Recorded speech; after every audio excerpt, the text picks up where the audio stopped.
Welcome, everybody. Welcome to the Rabbi Daniel Lapin Show. Thank you so much for tuning in.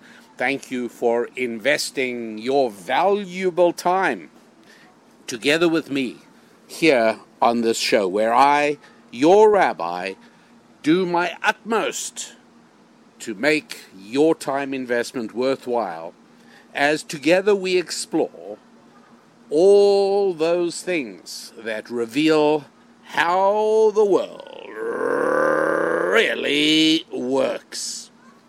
And today we're going to talk a little bit about work. You see, I have been noticing more and more pronouncements about the end of work. And I know it's it sounds like I've been picking on Elon Musk of Tesla, and I'm not. He's obviously a very bright guy and very, very accomplished. I don't think his mind is where it needs to be focused on the Tesla car company. I think his mind is on outer space and artificial intelligence and boring tunnels under Los Angeles. And all of these things are infinitely more interesting to him than working Tesla. And look, isn't this true for each and every one of us? Aren't there a whole lot of things that you and I really like doing? A whole lot of things that interest us and absorb us, but things that are not germane to business. When it comes to taking care of business, the work requires diligence, it requires attention, it requires persistence, and a lot of the time it's not fun, it's not what we'd really like to be doing, but it is taking care of business, doing what our heads tell us we ought to be doing rather than what our hearts tell us, oh, we'd so much rather like to be doing. Oh yeah, we get that. And so, obviously, running the Tesla company is just hard work. There's no question about it. Problems wherever he turns. And so, yeah, I understand. I mean, he's had his successes, and obviously it's important to him that Tesla's a success. But anyways, the important thing is that he's done a lot of talking lately about how artificial intelligence is going to put people out of work, and that the biggest problem facing society at the moment is what are we going to do with all those people with no work to do. And this is how he really speaks. And, one bad decision invariably leads to another one. And so, not surprisingly, he is an ardent proponent of universal basic income, which is where the government gives $2,000 or whatever the sum is. They talk about $12,000, $1,000 a month, $12,000 a year. They come up with all kinds of figures. It makes no difference. And this will be given to every single American. Well, again, a lot of people completely fail to grasp a very simple, basic economic truth. And that is that there are only two ways that the government can get money. Only two ways. Right, now, if the government knew how to run a business, then they'd make money out of Amtrak. But no, Amtrak loses money. If the government knew how to make money out of business, well, then they'd make money from the post office, right? Not bad. Monopoly of delivering mail. I think that most of us engaged in business could probably make money if we owned the post office, but no, the government can't do that either. And so the only two ways left for a government to make money is to confiscate it through taxation from productive and hard-working citizens, or alternatively to print it, which also takes money away from hard-working citizens. Why? Well, because by printing money, invariably the value of money goes down. Right? It's very simple, very basic, and really an inviolable proposition, which is that the more there is of something, the cheaper it gets. And so, obviously, by printing money, there's more and more of it, and its value diminishes. Now, almost everybody knows that even between 1960 or 1970 even and now, there's been a massive drop in the value of a dollar. And that's why very often you'll hear things that say, in 1975, so-and-so spent $10 million on buying such a property, and then in parenthesis it'll say, and that is $24 million in 2018 dollars, right? Because there's been a loss of value. To what is that loss attributed? Well, only one thing, and that is the government printing money. And so it's an almost irresistible impulse for a dishonest government to go ahead and print money, because you don't even have to put a tax raise before the electorate, because you're stealing their money without them realizing. And all of a sudden, everybody discovers that the money they have in their pocket and the money they have in their bank account is worth less than it did before the whole thing started. I sometimes use as an example what happens if you open your front door one morning to get the milk or the newspaper. You know what? I don't think dairies deliver milk to the front door anymore. But you open your front door and you find a duffel bag there, and it's filled with currency. You're astounded. It's packed full of $100 bills. You figure out there's got to be $1 million there. You're amazed. You're astounded. How wonderful is that? 10,000 nice, crisp $100 bills. You can't believe it. You're trying to decide, what are you going to do with all that money? This could change your life. No, it will change your life. It's wonderful. And just then the phone goes, and your friend, right, in the next town over, is on the phone. He says, "You're not going to believe what I found outside my house this morning. You're just not going to believe. Do you know what happened when I opened my..." And you say, "Yeah, you found a duffel bag with $1 million. How did you know that? How did you know?" "Oh, it happened to you too. Hold on a sec, I'll call you back." And you know that he's busy calling up a few of his friends. You call up a few people you know, and it's pretty clear that everybody in the country received a duffel bag with a $100 bill, and on the handle was a tag, a luggage tag, which said, "A gift to you from Barack and Michelle Obama. Remember us in 2024." Okay, so or whatever it is, but point being, how good is it now? You were very excited when you thought you were the only person who mysteriously got a duffel bag with a $100 bill. It's exciting, it's wonderful.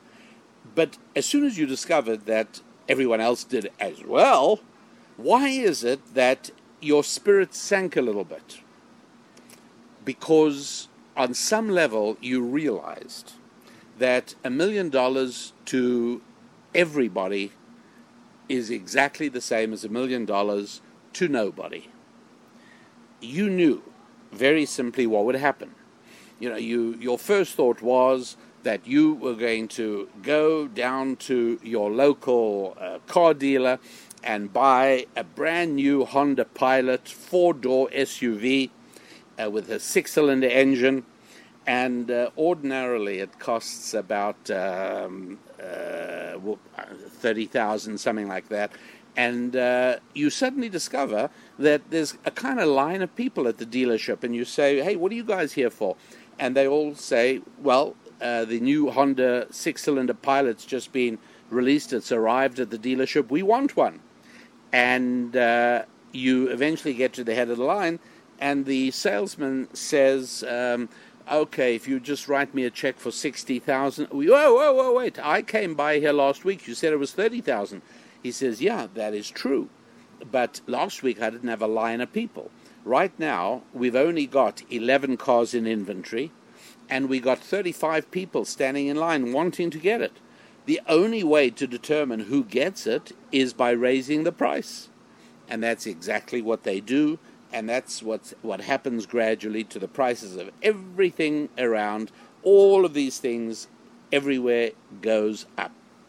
That's what happens when the government takes away money from some people, gives it to other people.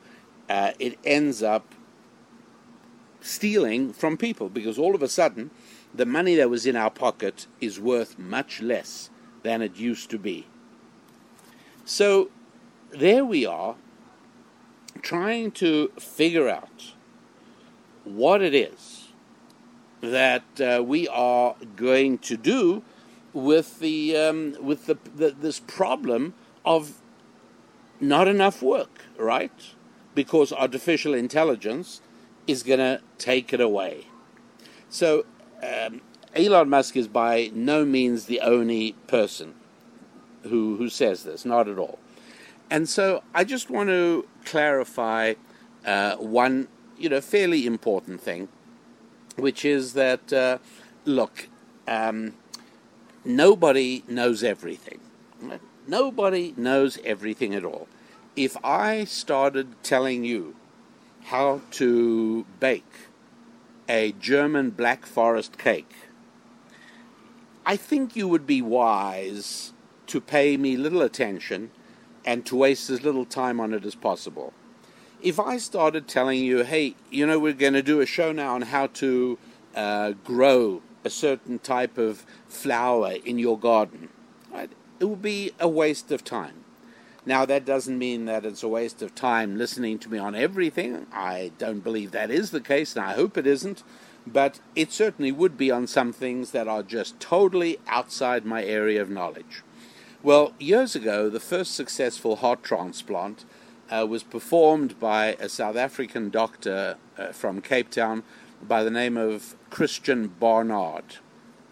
And his patient, I believe his name was Philip Bleiberg, if I remember correctly, and he lived surprisingly long with the donor heart. And today we know a lot more about it than we did at the time. But at the time, Christian Barnard, who happened to have been young and photogenic, became an international celebrity.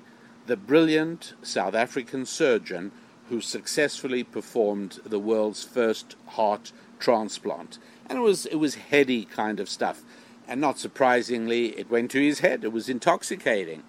And he very soon divorced his wife and married a new wife who was half the age of his former wife.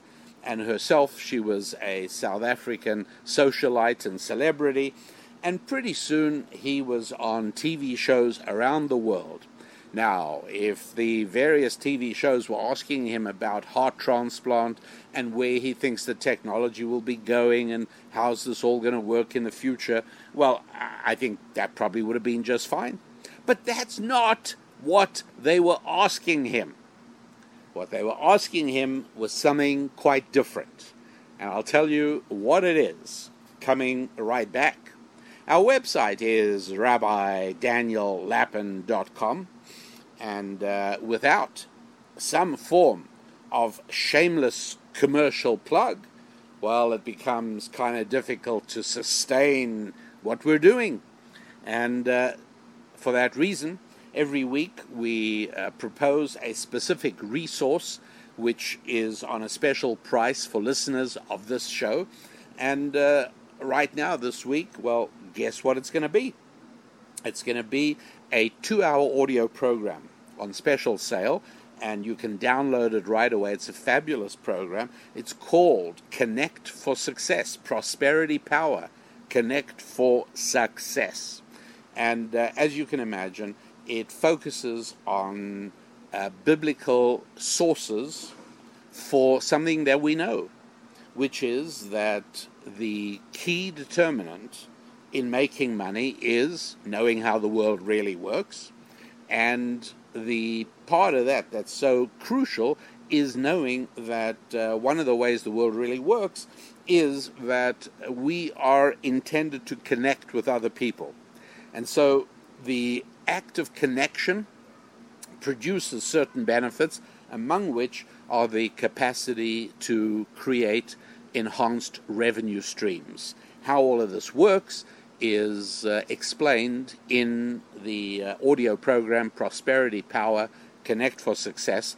So I recommend you go to the website, rabbidaniellapin.com, and read up about this audio program. Go to the store section And while you're there, you might want to send a letter through to us, or you might want to make sure you subscribe to Thought Tools or anything else we do.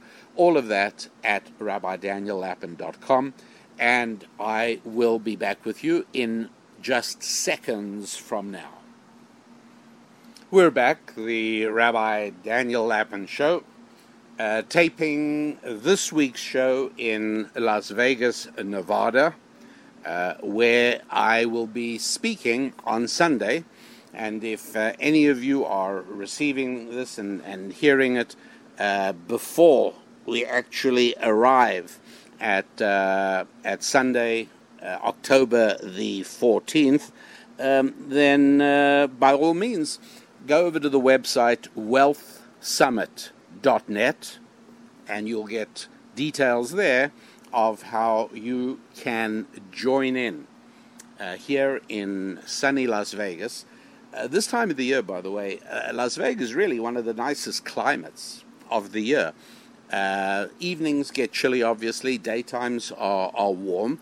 Not necessarily swimming weather warm, but certainly warm, and also delightfully dry, not humid at all. Those of you in warm weather in Miami, well, it's also just a little bit humid. And so it is along most of the eastern seaboard all the way up to Washington, D.C.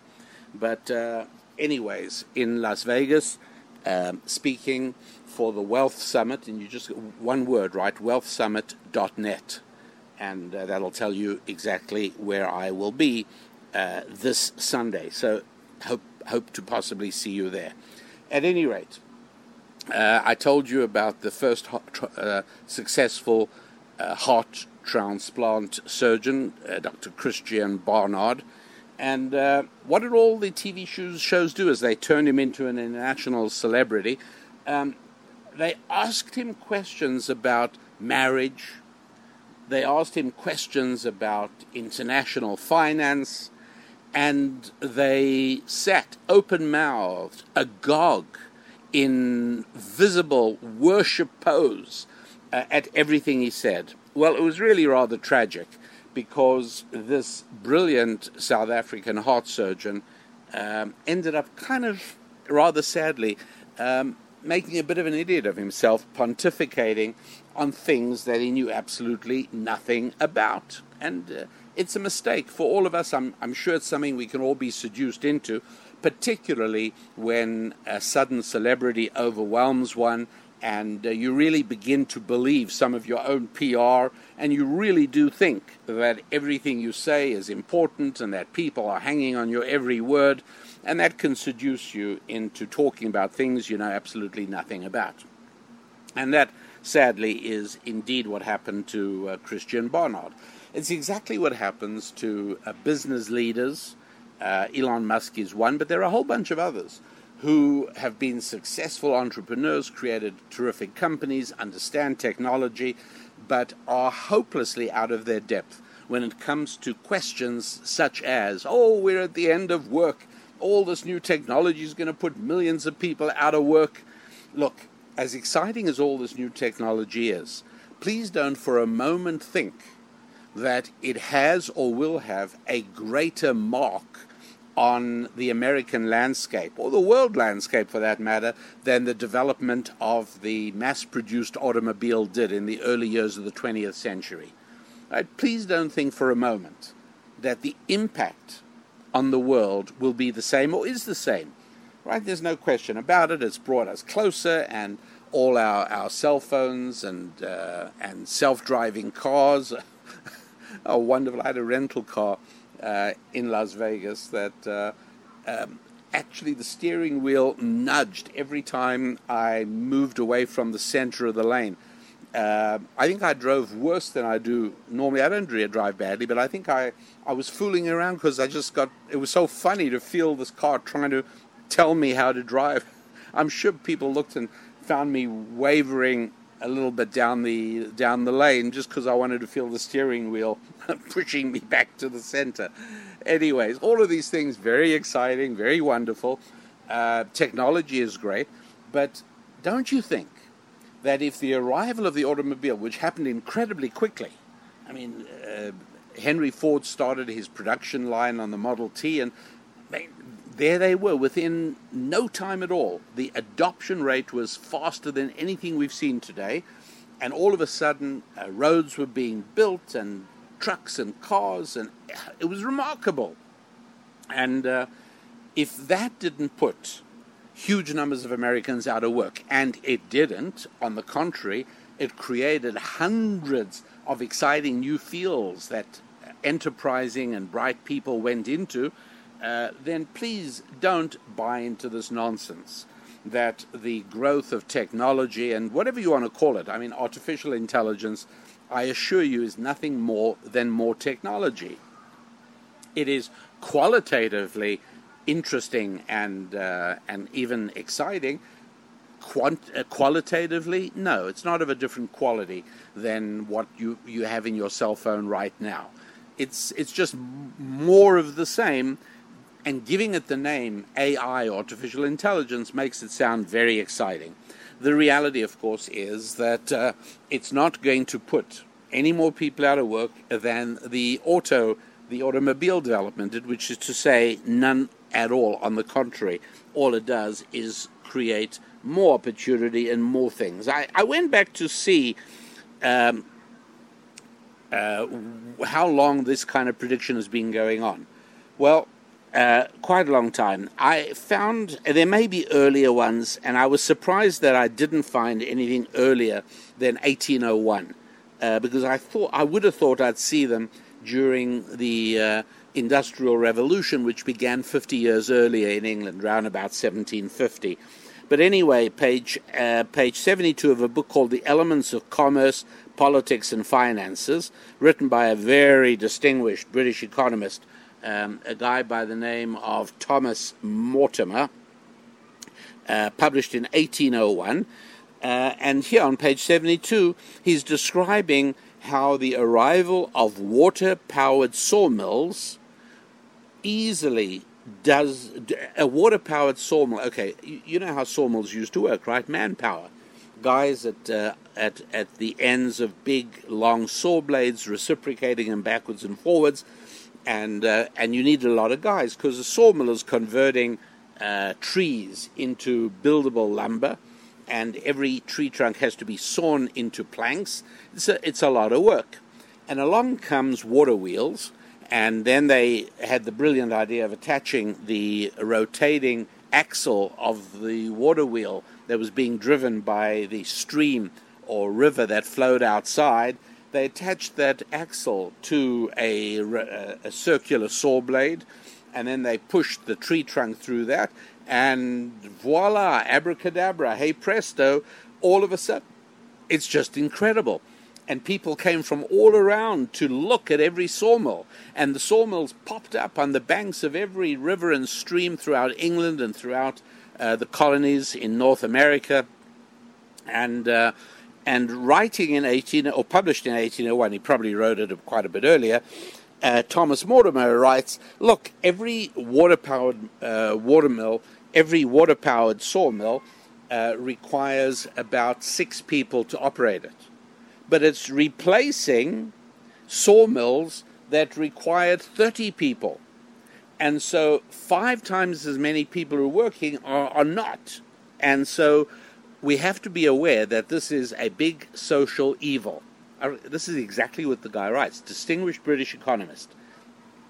And he's out of his comfort zone here as well. This isn't economics we're talking about. This is ancient Jewish wisdom, right? The work isn't going to go away. It isn't, regardless of what anybody says. Not going to happen. And so Mortimer actually led the way for government legislation to prohibit and ban watermills because the social impact was horrible. It was putting people out of work. But even with this extraordinary proliferation of water-powered sawmills, there weren't lots of people walking around looking for work. Somehow or another, they all found work. Well, all of a sudden, there is a whole lot more lumber on the market. And that meant more people could build houses, So there was work building, and there was more work building furniture, and there was more money around for people to hire people. No, watermills gave more economic productivity, gave more work, not less. And so it was. There are books I found, as I say, 1801 was the first one, throughout the 1800s and then throughout the 1900s, right through the 20th century, I found plenty books predicting, yes, the end of work. It's now 18 years into the 21st century as of the time of this, and I have read more than 20 books and articles breathlessly announcing the end of work. That's right, it's soon upon us, and our biggest social problem is people are all going to be out of work. We're going to have to feed them. We need universal basic income, and we need activities to keep the populace busy. Okay, this is how the elitists talk and how they write, and it goes on all the time. It is unadulterated, yep, you're right, bilge water. That's all it is. And so, as I've told you before, and I often mention this because my late mom's family they were a farming family in the Karoo section of South Africa. And as a young boy, I was quite often sent to spend a few weeks on my mother's family farm, in a big farm near a small town, pretty remote area. And they used to look for work for me to do. I mean, they were very sweet. They made me feel as if I was doing important farming work. But I'm sure I wasn't. But what I was supposed to do was bring cows into the milking shed and then returning them to the pasture twice a day. And I've got to tell you, and I did this a number of years, and for a few weeks at a time, when you move a herd of cows, Frisian cows, when you move this herd of cows from the pasture to the milking shed, and then from the milking shed back to the pasture twice a day for 2 weeks, believe me, you learn what cow manure is. You really do. And so it was an invaluable lesson. I never ever forgot what cow manure was. And I knowing what cow manure was really stuck with me. And I still know what cow manure is. And ancient Jewish wisdom equips me, and I'm so filled with gratitude because it equips me with an absolutely foolproof cow manure detector. And so every now and then experts announce, and you know that I dismiss the sickness of expertitis, which is a very contagious disease that makes otherwise intelligent people start believing the most inane and absurd announcements made by people who are labeled experts. But just remember what cow manure is. And so I recently read an expert in, well, I'm not even going to tell you what it was in, but he was predicting that within 5 years, men were going to date robots. Right? There were going to be female robots. Look, all I can say is, back to that farm near a small town in South Africa, careful where you step. When experts announce that only shortage of money is preventing GICs. Now, you regular listeners know what a GIC is, right? It's a government indoctrination camp. A lot of people call them public schools, but I believe that name is falling out of fashion, falling out of use, as more and more people realize that American children are being sent every day for 12 years of their lives, other than on summer vacations. They're sending them to GICs, government indoctrination camps. And when I read experts, usually in public education, bureaucrats, so on, and they say, look, all we need is more money, and we can start getting American public schools ahead of places like Albania and Bulgaria, I know that once again I'm being transported back to that remote farm near a remote town in far-off South Africa where I learned what cow manure was. And so when they say that nothing but money is stopping American school children from achieving academic excellence, I am reminded of the redolent fragrance of cow manure. And yes, when I'm told that robots, yes, and it's all because of the Me Too movement, it's because of this, it's because of that, but with sophisticated robots, we are going to soon find that men are going to be seeking to date and marry female robots. Oh, my manure detector powers up into overdrive. There's no question about it. Look, just so that you don't dismiss me, I hope that during that little rant, none of you thought, oh, he doesn't know what he's talking about. Let me just clarify that I do know a thing or two about female robots. Sadly and tragically, this being as I'm in Las Vegas, I know a thing or two about women who are female professionals or professional females, and I know about inflatable dolls and such things that nobody should know anything about. Why don't I tell you quickly just why it is that I know that the notion of women robots replacing real women is nothing but cow manure? I'll tell you that coming right back. Meanwhile, of course, our website is rabbidaniellapin.com, and on rabbidaniellapin.com you will be able to check into a wonderful resource, a 2-hour audio program called Connect for Success, Prosperity Power.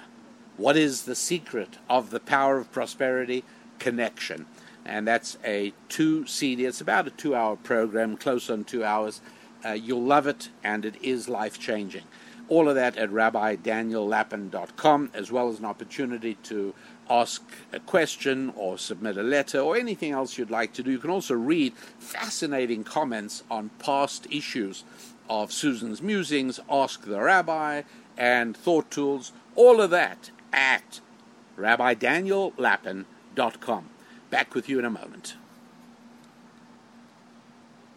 Hi, everybody. Your rabbi, that's me, Rabbi Daniel Lapin, continuing. And as I mentioned, taping this week in Las Vegas, Nevada, where I am very excited to be doing an entirely new presentation on growing revenue, on why it is that so much of the culture is anti-growth, and how this can contaminate your thinking as an entrepreneur, as a business professional, as a successful employee or associate in a company.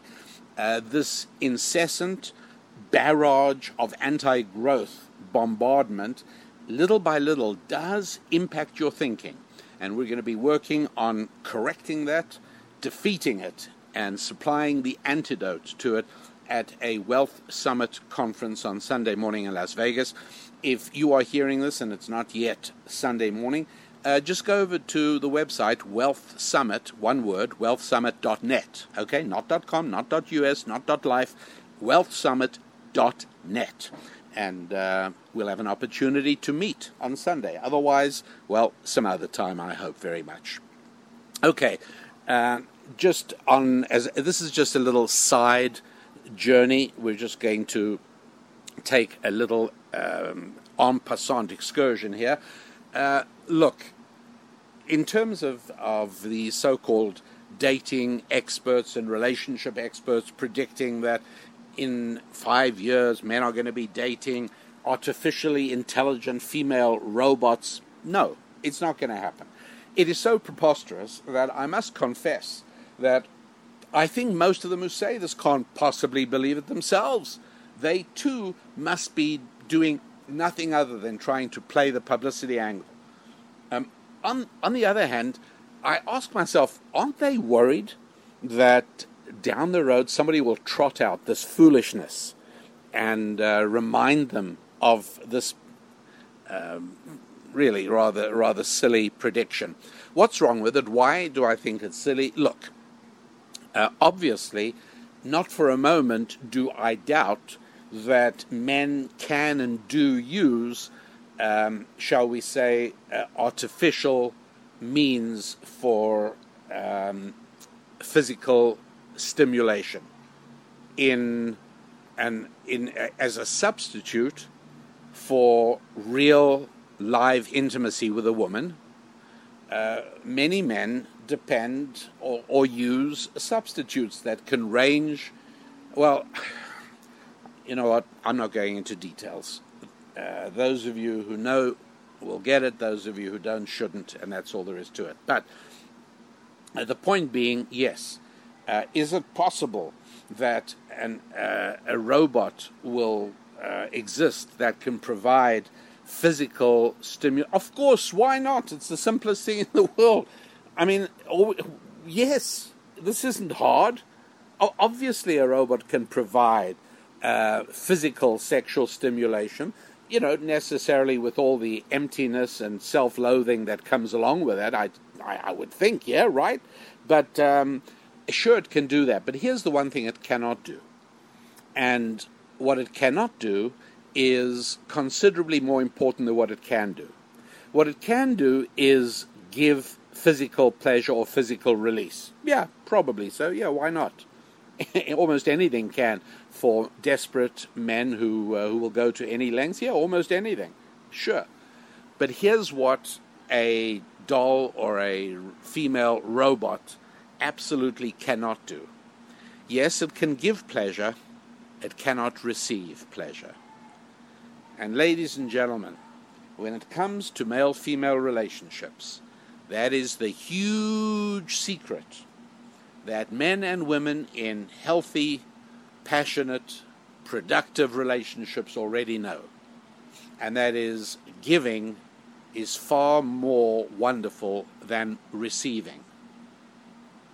And in order to effectively give, well, you have to know that the other party is happily receiving. And that, my friends, is one thing that artificial intelligent dolls are absolutely not going to do. And okay, that's quite enough of that little excursion, but let's rather go right back into the topic of why it is, or how it is that I know that it's absolutely out of the question to even think for a moment that the end of work is near. Which is good news and bad news, I suppose. I mean, for those of you who are thinking of sleeping in on Monday morning, thinking that work was going to be cancelled because many places you can read that we're at the end of work because of technology and artificial intelligence. So for those of you who are thinking of not having to go to work on Monday, bad news. Work continues on Monday just as it did last Monday and the Monday before. You don't have to worry. The good news is, well, I think the good news is exactly the same, right? That work continues, not going away. And anybody who thinks it does and is and will is reminding me of that fragrance that never leaves your nostrils once you've really experienced it, and that is to be around a bovine herd disposing of its waste. That's the story. Why is it that I'm able to state this with such reliability? Why is it that I know beyond a shadow of a doubt that there is no way 5 years down the road that you're going to come to me and say, oh, we got you. You remember back 5 years ago you said that there's not going to be an end to work and that AI is not going to put millions of people out of work. Well, now what are you going to say for yourself? No, don't worry. Don't hold your breath. That's not happening. And one of the reasons, and it's an important one, again, you know that I tell you about ancient Jewish wisdom, and I tell you that that's my source of information. And so, again, for those of you who are really not into the Bible, well, you can just fast forward through this section. But if you do that, you're going to miss something very substantive, I think, because it is important to remember, and it's something you've heard me say before, which is that the Bible is, without question, the one book that has more influenced the emergence of civilization in the West than any other book at all. When you get right down to it, and that isn't going to be the topic of today, but when you get right down to it, the reason that the West has been the preeminent producer of wealth, the preeminent inventing society of every technological and medical and scientific advance, all of that has more to do with the Bible than it has with anything else. Now, those of you who have not heard my show from a while back on why it is that the Bible and how the Bible produced the outflow of inventiveness and wealth creation in the West, well, you're going to be shaking your head at that then, because you're going to find it incredible, hard to believe. But it isn't really. You've just got to dig into it and understand exactly what was going on. But in terms of, for now, what is it that is so important to understand about work? Well, okay. Genesis chapter 2, verse 15. And the Lord God took Adam and placed him in the Garden of Eden to work it and to guard it. Okay, Genesis 2:15. If you're interested, make a note, Genesis 2:15, and then write down the word work.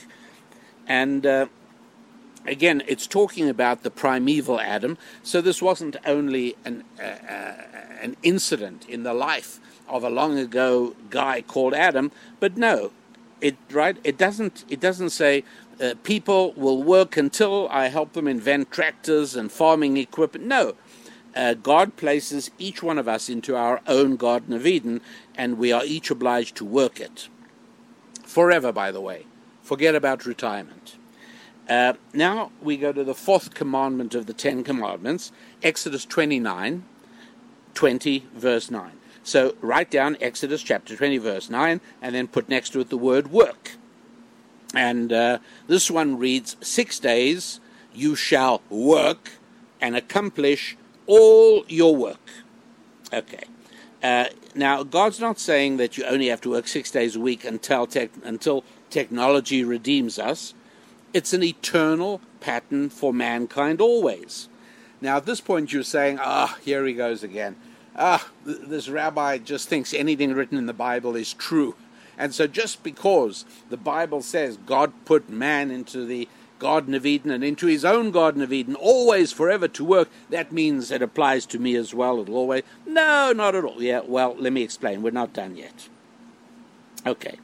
I want you to now go to Exodus chapter 9, verse 1.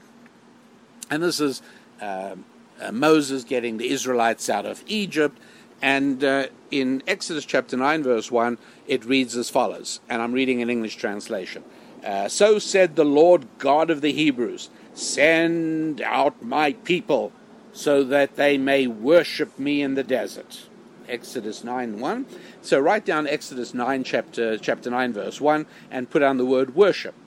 And while we're at it, let's pop ahead to Joshua chapter 24, verse 15.